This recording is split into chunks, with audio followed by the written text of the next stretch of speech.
here to bring y'all this news, man. This ain't fresh out the grease, but it's still kind of hot. It was this YouTuber named Savage Studios, this Mexican dude. He was a ex-Sereno. He used to talk about prison stuff and street stuff and, just that whole street side of YouTube. But he was killed yesterday. I guess somebody caught up with him, and they killed him at a tattoo shop in Southern California. From what I seen, he kind of thought he was tough. He used to be talking a lot of shit. And this shit'll catch up with you. Like this YouTube shit, it'll catch up with you because you got to understand how people from the streets really think. People from the streets, they want an easy target. And I mean, some of them want big targets, some of them want easy targets. But like, if you're an easy target, somebody in the streets gonna get on you. Like if you're a YouTuber, more than likely, somebody that's really in the streets that don't be on YouTube, that don't be making YouTube videos, they feel like you probably easy to get on, you probably easy prey because you just a YouTuber, you're not really in the streets. So, dude was just talking crazy.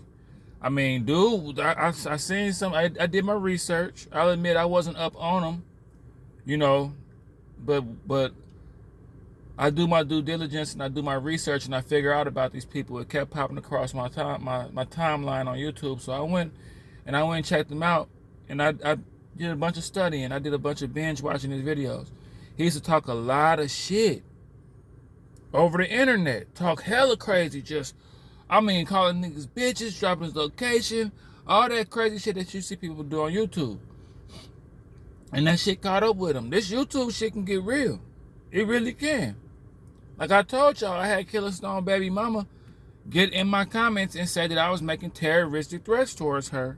And I just made a YouTube video about her like the countless ones I've seen. So people be in real life taking this shit serious. And I understand that. Ain't no such thing as, oh, I talked hella slander about you on the internet, but now that I'm off the internet and now we face to face, that was just on the internet. Nah, that wasn't just on the internet. You was talking that cash money shit. But this how I feel about, first of all, his content was cool. He had 100,000 subscribers, so he was kind of popular. So people gonna see you. I done got popular on Facebook before. I done had people run up on me in public like, you Josh on Facebook. I'm like, yeah. I be serious in person. Like, this ain't a comment section, my nigga. This is real life. So I hope you understand. See, if you run up on me in real life, I hope you understand this ain't the comment section. This is for real. Like, we in real life. We in the flesh. So it's different than you saying something on the comment section and me joking back. This is real. But the way I feel about people that, I always tell these stories and I always spin it off into my own story. You know what I'm saying? Rest in peace to that man. I hate to see another YouTuber, or a fellow YouTuber lose his life because that's fucked up. You know what I'm saying? We just be making videos, talking our shit, trying to get subscribers. Just another form of attention, another form of having a platform and getting your word off. That's all this shit really be. You know what I'm saying? But the way I feel about dudes that talk, because I done had a few people talk shit to me online and say shit in my comments and, yeah, I'll do this, I'll beat you up, and you ain't tough. And one dude told me I was rowing 100 pounds, and he had the nerve to tell me that don't mean you can fight. My nigga, when you rowing 100 pounds, dumbbells, I ain't saying you necessarily gotta know how to fight, but if I catch somebody flush on their jaw, you gotta understand I'm picking up a small human like this off the ground. You see my arms and shit, bro? Like, I'm not really worried about a physical confrontation in real life. I don't want one, but I'm not gonna be shaking in my motherfucking boots. And see, the way I feel about people that talk hella shit online and just be ready to have a whole tough Tony, just a big ass dramatic, violent debate on the internet. I feel like them kind of people gonna be scary in real life. I feel like them kind of people ain't never intimidated nobody in real life. You see what I'm saying? Like me, myself, I've had enough encounters with people in real life to know I'm slightly intimidating to people. So I don't really trip. I'm more like if somebody talks shit, now people pick up guns and shit. So I stay in a nice area, well lit. I stay around the suburbs. I don't really try to be dipped off in the hood where all somebody gonna do is try to shoot you if you're intimidating. I try to stay where, I don't be in pop shot areas. So, That's just how I feel about talking shit on the internet. I'm like, I don't get caught up in text messages. I don't get caught up in none of that shit over the phone. I'm more of, because I know myself in the flesh. I'm a goer in the flesh. I don't want to be, but that's how you should be as a man. You feel. This lady was talking to me in line at Walmart. She just kept talking to me for no reason. In my mind, I'm like, this older lady, she was about probably probably in her late 50s. She kept talking to me just about pointless shit, just trying to talk to me. And I was like, in my mind, I was like, fuck, man, I gotta talk to this lady. So I was like, yeah, a bunch of small, yeah, these kids nowadays, yeah. And this dude, I noticed this little chubby, frumpy built ass nigga kept turning around looking at me. And I let him make it the first time. I wasn't even tripping. But he kept on turning around. Even she started noticing. He kept. And like I say, I be in places looking like, you know what I mean? So dudes that want to be tough, they like, I'm gonna show this buff dude that I'm tough and look him in his eyes. Bro, what you really be doing is starting shit, bro. You're not proving nothing to yourself. You starting shit, and then what you gonna do if I really jump all the way off the porch 2 feet, 10 toes down? Like, what you gonna really do if I really hit the gate and land on 2 feet? Like, what's up with it? If you're that dog that's barking on the other side of the fence, what you gonna do if I jump over the fence? You see what I'm saying? But like I said, I don't be trying to be no tough guy. You know what I'm saying?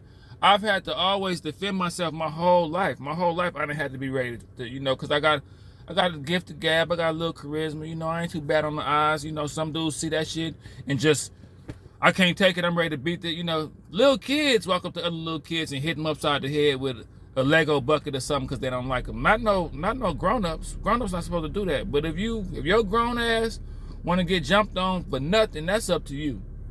But let me go all the way back to what I'm saying about these comments over the internet. I know that I'm physically intimidating to some people in real life. So I don't have to do all this shit with you over the internet. I ain't saying you're gonna be no sucker when you see me, but I'd just rather you see me so you can really size up the situation. It's so easy to type buttons and act tough over the phone and tell a bunch of war stories over the internet and all that. What you gonna do in real? I rely on that real life shit. I've yoked enough people in real life. I've seen enough people cower down for me in real life to where I ain't even got a trip, bro.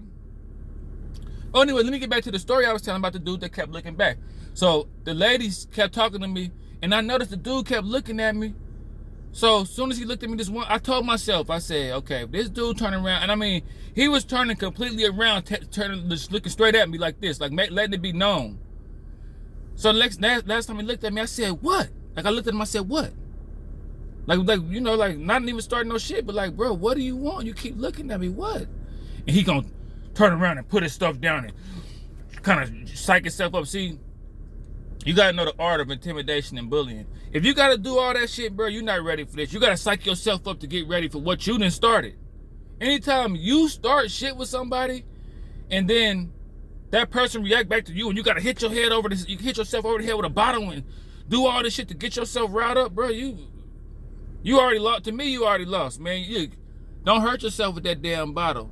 Don't slip and fall trying to posture up like you ready. Just bring it toward. If you make me defend myself, I have to defend myself. But what do you keep looking at me for? I said all that to say, man, look,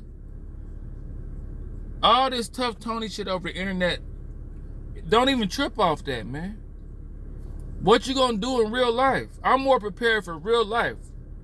I'm not really, and people say, like I've intimidated people enough to make them retreat to guns and shit like that. So I'm not really the type of person that want to bully nobody. I done seen niggas get scared of me for real, and go get something, pick up something on me. Call people and then meet me and box my car in. One time I had to do 100 miles an hour through residential neighborhoods because this dude then called 15 of his homeboys acting like he want to have a one-on-one fight with me. So then when I'm ready to get on him, he done called all his homeboys and shit. So I don't really want to get into nothing with nobody.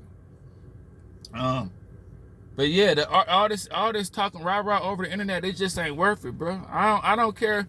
Man, people get in my set. I be playing with people in my comment section. Man, I'm gonna do this and that to you. I'm crazy. All right, man, you have a blessed day, man.